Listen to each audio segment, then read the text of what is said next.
Greetings, owners! I'm back here on the Walter Culture channel to list out more of my favorite episodes of The Twilight Zone. Last year we did my top 5 of Season 1, and we're going to continue on here with the Fifth Dimension's sophomore set of installments. This was one of the shorter seasons of the show, with only 29 episodes airing from September of 1960 to June of 1961. But there are some absolute gems that debuted, including my all-time favorite. Number 5. Shadow Play. I love me some dark Charles Beaumont stories, and with him behind the typewriter and the great John Brown behind the camera directing, we were treated to another winning combination of talents.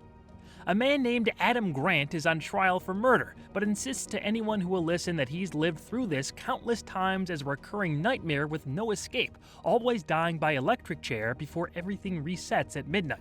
It's a great example of a bleak take on the time loop narrative that films like Groundhog Day are known for. The acting from the whole cast is exceptional, with Dennis Weaver putting in the work for a performance filled with manic energy and an ominous delivery.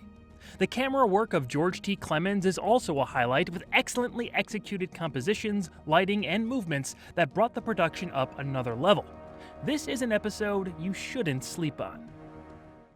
Number 4. Eye of the Beholder. There's really nothing that I could think of to say that others haven't said better in the past about this installment. It's one of the most popular stories from The Twilight Zone, and most people probably associate certain images from it with the series, even if they've never sat down and viewed it personally.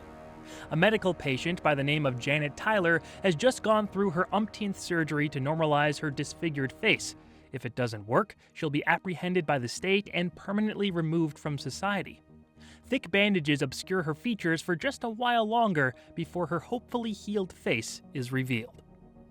This one has some great elements to it, such as the acting, Douglas Hayes' brilliant directing and shot selection, Rod Serling's script, and more, but it's really all about that twist and what it says about true beauty in our own culture. This is a must-see, so go back and behold it. Number 3. The Howling Man. Douglas Hayes was in the directing chair again, helming a devilishly good Charles Beaumont script.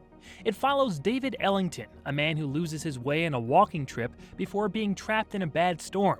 David is ill from his ordeal and finds reluctant help inside a remote building called the Hermitage, where followers of a nondescript religious order live. Another man is stuck inside and locked in a cell, begging David to let him out. He calls his captors fanatics. The leader of the Hermitage, Brother Jerome, warns David to stay away from the imprisoned man, revealing that it's actually the devil himself. Ellington is unsure who to believe. This is a lot more gothic and folkloric in its approach than most other zones. Along with the imagery and characters involved, John Carradine's acting as Brother Jerome makes that quite apparent. The Howling Man features some fantastic makeup and camera work with a certain vibe almost no other episode matches. It feels ambitious. Even the teaser for it feels big. You should see this one. It may be just a touch underrated. Number 2. Nervous Man in a $4 Room. Director Douglas Hayes does it again! In his final entry on this list, Hayes brings Rod's teleplay to life with clever filmmaking techniques and superb minimalistic storytelling. Spineless wannabe gangster Jackie Rhodes is tasked with killing a bartender who has disrespected a local mob boss. Wrestling with his conscience, Jackie's own reflection challenges him on this irreversible course of action. The man in the mirror is smart, strong, and filled with righteousness.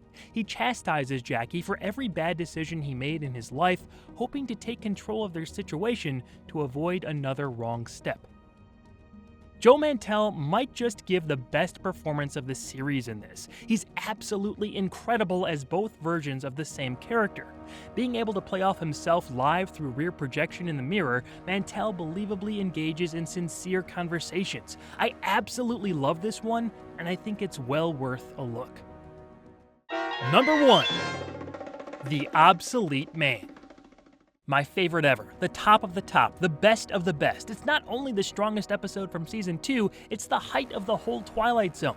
Elliot Silverstein's direction, Rod Serling's script, Burgess Meredith's performance, George T. Clemens' images, the sets, the shadows, the moral, the atmosphere. It is a full, powerful vision brought to screen flawlessly.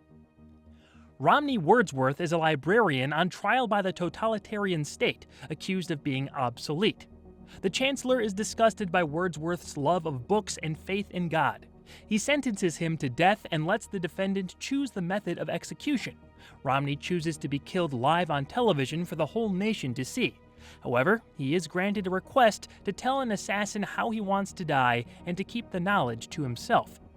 Wordsworth invites the Chancellor to his room on the night of his execution, and the pair face off in a battle of ideologies and courage. This is it, man. This is the one. If there's one installment of this series you should see, I'd recommend The Obsolete Man. Nick of Time, The Night of the Meek, The Invaders, and plenty more were very close to breaking through here, but that doesn't diminish their quality. Most of Season 2 was fantastic. Honestly, I'd endorse just about that whole batch. You can check out my full reviews of all these episodes over on Channel Awesome. In Twilight Zone, I review every episode of the series. As of the posting of this video, we're in the middle of the 5th and final year, so make your way over there if you want more in-depth Zone talk. I'll be back soon with my top 5 eps of Season 3. In the meantime, tell me about some of your favorite zones and why you love them. See you next time.